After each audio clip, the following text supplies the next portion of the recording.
왼쪽 측면에서 중앙으로 손흥민이 받았습니다. 손흥민 슛! 골! 들어갔습니다. 대한민국의 선제골 스코어 1대0입니다. 괜찮아요? 루피가 괜찮아요? 슬레이스 치겠습니다. 하나, 둘, 셋. 벌써 목소리가 달라. 가볍게 이제 자기 소개해주세요. 네, 카메라 보는 게 항상 습관인. 안녕하세요. 저는 현재 스포츠 아나운서로 활동 중인 김황중입니다. 작년에 이제 강철부대 2라는 프로그램으로 인사를 드렸었고요. 현재는 골프 중계를 담당해서 이제 아나운서가 된 지는 8년 차입니다. 근데 습관적으로 자꾸 카메라 한 번씩 이렇게 보는데 봐도 되는 거죠? 괜찮아, 괜찮아. 여러분 안녕하세요. 네, 반갑습니다. 아니, 강철부대 어떻게 나가게 된 거야? 사실 아마 강철부대 보는 모든 시청자분들도 그렇고 참여자도 그렇겠지만 어쨌든 이제 특수부대끼리 대결을 하는 거다 보니까 본인의 이제 부대의 명예를 걸고 나가는 프로그램이잖아요. 다른 예능이랑 다르게. 그래서 저도 내가 뭔가 이 부대의 명예를 걸고 나갔었을 때 나의 현재의 뭐 체력이라던가 뭐 아니면 전술적인 능력이라던가 내가 나갔을 때 우리 특전사가 우승할 수 있을까를 사실 제일 많이 고민을 했었고 아마 거기 나가서 유명해지려고 나오는 친구들보다는 다 부대의 명예를 드높이고 싶어서 나오는 친구들이거든요. 그래서 저도 내가 뭔가 체력적으로나 아니면 뭐 전술적으로나 충분히 이 미션들을 함에 있어서 누구보다 잘할 수 있겠다라는 좀 생각이 있어서 그래서 이제 제가 직접 지원을 했고 합격이 돼서 시즌 2에 나갈 수 있었던 거죠. 어린 시절 얘기를 좀 해주면 좋겠어. 체대 출신 아나운서가 많이 없잖아. 저는 일단 그냥 태어나서 지금까지 첫 번째 뭔가 꿈이라고 한다면 유도 얘기를 진짜 많이 하는데요. 일단 처음에 운동을 접했던 거는 제가 원래 뚱뚱했었어요. 비만아동이었는데 초등학교 5학년 때부터 이제 웨이트를 시작해서 한 달 만에 한 8kg 빼고 운동의 재미를 느낀 거죠. 그래서 이제 운동을 막 좋아하는 아이다 보니까 여러 종목을 접하다가 태권도도 한 5년, 6년 했고 뭐 스케이트도 타고 수영도 하고 진짜 다양한 종목들을 했거든요. 어렸을 때 축구 한 번씩 다 하고 많은 종목들을 배웠는데 그 중에 이제 유도를 중학교 때 처음 시작을 했어요. 근데 항상 제가 처음 꿈에 대해서 얘기할 때는 유도 선수를 항상 이야기 드리는 이유가 그때가 무언가를 가장 열심히 했던 순간이거든요. 내 인생에서 처음. 그래서 선수를 준비하면서 기간이 어떻게 보면 짧거든요. 2년밖에 안 돼요, 저는. 근데 그 2년이라는 시간 동안 정말 최선을 다했고 뭔가 내가 이 종목을 앞으로 금메달을 딴다던가 이거를 내가 직업적인 꿈으로 삼고 싶다가 첫 컨텐츠가 유도였기 때문에 그래서 이제 저는 사실 맨 처음에는 유도 선수를 꿈꿨었고요. 그렇게 한 2년 정도 선수를 준비하고 하다가 대회를 앞두고 제가 다리가 부러졌어요. 그래가지고 그때가 이제 한 중학교 2학년 때였는데 전치 7주가 나왔거든요. 훈련하다가 부러졌어요, 다리가. 그래서 반년 정도 이제 재활 치료를 했고 선수로 복귀하기는 좀 어렵다. 이런 얘기를 좀 들어서 그때 어떻게 보면 첫 번째 꿈이 좌절이 된 거죠. 그리고 이제 뭘 할까 하다가 저는 사실 되게 관종이거든요. 방송하는 사람 다 그렇겠지만 그래서 이제 중학교를 뭐 6개월 정도 이제 재활하고 뭐 한 1, 2개월 쉬다가 다행히 복귀를 했었을 때 친구들이 이제 막 반가워할 거잖아요. 오랜만에 학교도 나왔고 사실 병상에 계속 있었으니까. 근데 이제 그때 목발을 짚고 다녔었는데 목발을 짚고 다니니까 이제 팔이 계속 굵어지는 거죠. 사이즈가. 팔로 걸어 다니니까.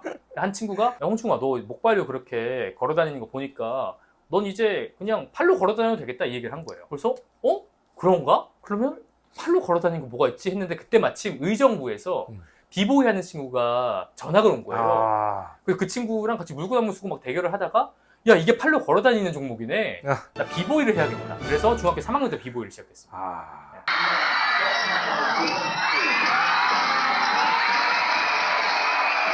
고등학교 2학년 겨울방학 때까지 하고 이제 비보이에 대한 뭔가 명확한 꿈이 생긴 거죠. 유도를 했었을 때는 올림픽 금메달, 비보이도 세계 대회가 있으니 거기서 내가 세계 최고의 비보이가 돼야 된다. 깜짝 놀랐어. 그러니까 한번 보여드릴까요? 아니야. 그래요. 물구나무를 한번 아니야. 뭐 이런 거 괜찮아요? 루피가 괜찮아요? 이렇게 하면 얼굴은 빨개지고 어쨌든 뭐 지금도 아니. 지금도 괜찮아요? 좀 하얘질 때까지 좀. 여기 와서 뭐 일어나서 다시 들어오고 정도였지. 네. 물구나무를 선 사람이 또 생겼네. 그렇죠. 역시 황중이. 그러니까 이만큼 어쨌든 비보이를 처음 시작한 지 벌써 10몇 년이 지났지만 지금도 이 동작이 가능하다는 거는 정말 열심히 했고 아까 말씀드렸던 내 인생에서 첫 번째로 가장 열심히 했던 건 유도지만 인생 전체적으로 보면 물론 지금 아나운서 일도 열심히 하지만 비보이 때 진짜 열심히 했던 것 같아요. 학교 끝나고 막 하루에 연습 6시간, 8시간씩 하고 새벽 연습하고 되게 그랬었거든요.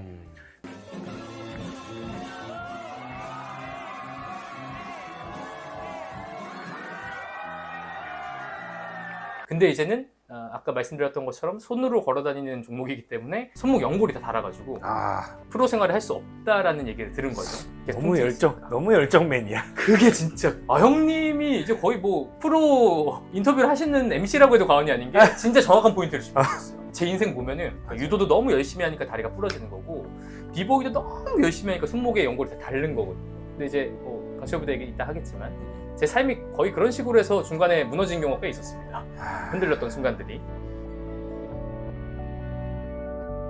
그러니까 어쨌든 그렇게 비보이를 프로로 하기에는 사실 저는 좀 키도 큰 편이었고 덩치도 큰 편이라서 계속 손목에 부하도 있고 부상이 잦다 보니까 이것도 내가 뭔가 직업으로 삼기에는 나의 한계가 있구나라는 거를 깨우쳤고 그게 이제 고등학교 2학년 겨울방학 때쯤이었거든요. 원래는 이제 대학을 춤으로 가고 싶었는데 나는 그 정도의 능력과 조건을 갖추지 못했구나라는 생각을 해서 고등학교 2학년 때 다시 한번 진로에 대한 고민을 했었습니다. 어쨌든 유도도 제가 정말 좋아하는 종목이었는데 다쳐서 그만뒀고 비보이도 정말 좋아하는 종목이었는데 또 다쳐서 그만뒀으니 분명히 나와 같은 고민을 갖고 있는 청소년들이 있을 거다. 그럼 나는 그 사람들을 가르치는 선생님이나 아니면 그 친구들을 가르치는 선생님을 가르치는 교수가 되야겠다 이렇게 생각을 한 거죠. 그래서 고등학교 2학년 겨울방학 때부터 본격적으로 공부를 시작해서 결과론적으로 말씀드리면 결국 나중에는 뭐 내신으로 보면 거의 반에서 계속 1등을 했거든요. 사실 뭐 운동하면서도 저는 공부를 조금씩 놓지는 않고 있고 했기 때문에 그렇게 다시 그 공부의 실력을 끌어올리는 데에는 그러니까 공부를 아예 안 한 친구들보다는 괜찮았지만 공부를 계속 해온 친구들과 경쟁을 했기 때문에 사실 되게 힘들었죠. 맨날 진짜 울면서 공부하고 막. 근데 다행인 거는 그런 이제 스포츠 종목을 했다 보니까 도끼 이런 걸로 원하는 대학에 진학을 했어요. 원하는 대학에서 이제 공부를 하면서 너무 만족스러운 거예요. 왜냐면 이제 체육 공부만 하면 되니까. 제가 체대 출신이다 보니까. 그래서 이제 체육 공부만 하면서 너무 재밌고 원래 꿈이었던 교수를 해야겠다가 된 거죠. 그래서 이제 교수를 하려고 막 알아보니까 흔히 그때 이제 선배들이나 교수님이 해주신 조언은 석사 박사를 하는데 한 1억은 든다. 학비, 뭐 생활비, 논문 쓰려면 뭐 그거에 대한 준비도 해야 될 테고. 그래서 석사 박사까지 한 1억이 드는데 그게 만약에 집에서 지원이 가능하면 그냥 공부만 열심히 하면 되는 거고 그게 만약에 지원이 어렵다라고 하면 현실적으로 그걸 벌어서 할 수 있는 방안을 찾아야 된다. 였던 거예요. 근데 그때 제가 가장 할 수 있었던 방법이 군 장교로 들어가는 거였죠. 어차피 남자가 군대를 가야 되는데 그거를 내가 돈을 벌고 나올 수 있다면 그 자금을 통해서 내 꿈을 이룰 수 있겠다가 되게 단순한 접근이었어요. 근데 이제 장교로 가려고 하다 보니까 40개월이라는 좀 긴 시간을 가야 되는 거예요. 그럼 나는 남들보다 2배를 가야 되는데 그 고생을 하고 사회에 나왔었을 때 이 장교라는 메리트를 어떻게 하면 살릴 수 있을까?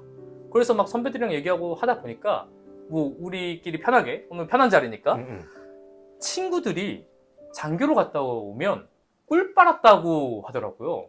다들 뭐 병사들 관리하고 너 그냥 군대에서 꿀 빨다 온 거 아니냐? 책이나 보다가 온 거 아니냐? 이런 얘기를 많이 하더라고요, 되게. 그러니까 모든 요즘에 이제 병사가 아니라 용사들이라고 하잖아요. 용사들의 적은 장교다.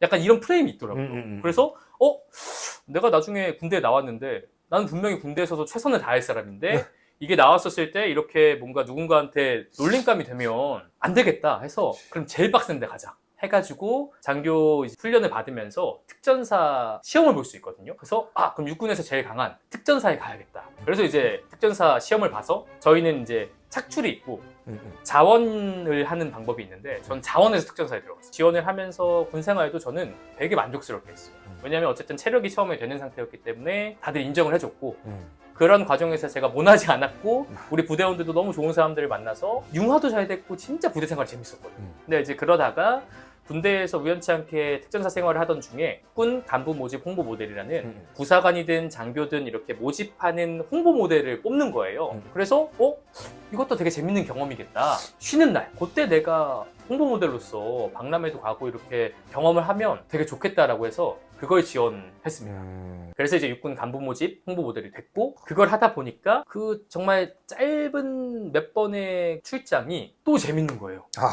내가 쉬는 날 내 시간을 할애하면서 나가서 하는 일인데 어떻게 보면 가서 뭐 인터뷰하고 박람회 MC 보고 설명해주는 일이 너무 즐거운 거예요. 공감대를 형성했습니다.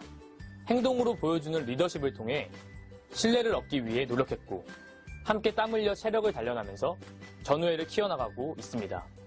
그래서 나 직업군인 하려고 했는데 또 교수가 되려고 했는데 그게 아니라 어쨌든 사회에 나갔었을 때 그리고 이 일 말고 내가 더 재밌게 할 수 있는 일이 있을 수도 있겠다. 그래서 이제 27살 때 아나운서라는 직업을 찾게 된 거죠.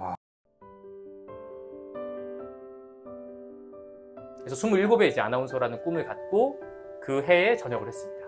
네. 그래서 이제 아나운서가 결국은 됐고 지금 너무 행복하게 일을 하고 있는 거죠. 그래서 저는 그런 인생을 살았고 결과적으로는 매 순간 진짜 최선을 다했던 거예요. 매 순간. 이런 거야말로 진정한 동기부여 연설이지. 그렇지 않아? 맞습니다. 그래서 또 한편으로 느끼는 건 책임감인 것 같아요. 내가 결국 이렇게 인생을 살아왔고 앞으로도 이런 인생을 살아갈 건데 형님이 말씀하신 것처럼 진짜 내가 뭔가 삶이 어려워지고 내가 뭐 어떠한 계기로 무너져 버리면 지금까지 제가 살아온 또 노력해온 과정들이 한 번에 다 없어지는 게 되는 거니까 그렇지 않으려고 매 순간 되게 집중하면서 나아가는 것 같아요. 뭔가 바른 사나이가 그냥 제가 뭔가 바르려고 노력하는 게 아니라 내가 살아온 과정들이 내가 바르지 않으면 다 부정되기 때문에 그냥 어쩔 수 없이. 사실 그게 또 쉬운 건 아니고 저 스스로를 괴롭히는 순간들도 많은데 네. 근데 뭐 그렇다고 또 제가 너무 노잼은 아니잖아요. 뭐 술도 마시고 그럼. 사실. 네.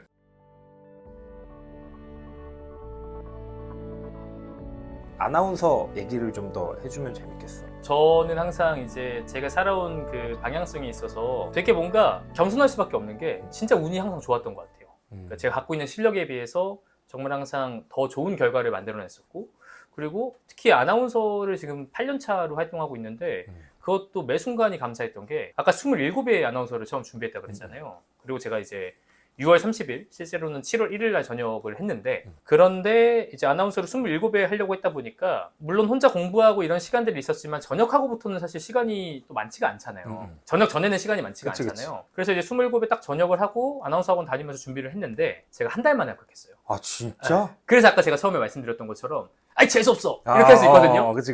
그게 절대 아닌 게 아까 제가 겸손할 수밖에 없는 이유가 제가 처음 시험 봤던 회사에서 그때 한 300명 정도 시험을 봤거든요. 근데 최종적으로 6명인가 5명이 뽑혔는데 근데 첫 시험이 자유중계였어요. 뭐냐면 이거는 아무것도 없는 상황에서 내가 상상으로 중계를 하는 거거든요. 예를 들면 왼쪽 측면에서 중앙으로 손흥민이 받았습니다. 손흥민 슛!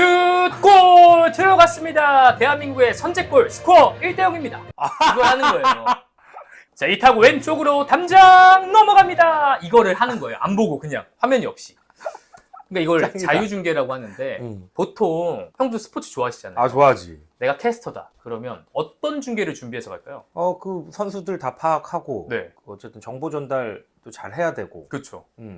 그리고 또 인기 있는 종목을 할 테고 보통. 그치. 뭐 축구라던가 야구라던가. 축구, 야구지 뭐. 네, 보통 그렇게 준비를 하잖아요. 그때 실제로 준비생들이 다 그렇게 준비했는데 저는 준비한 지 한 달밖에 안 됐잖아요.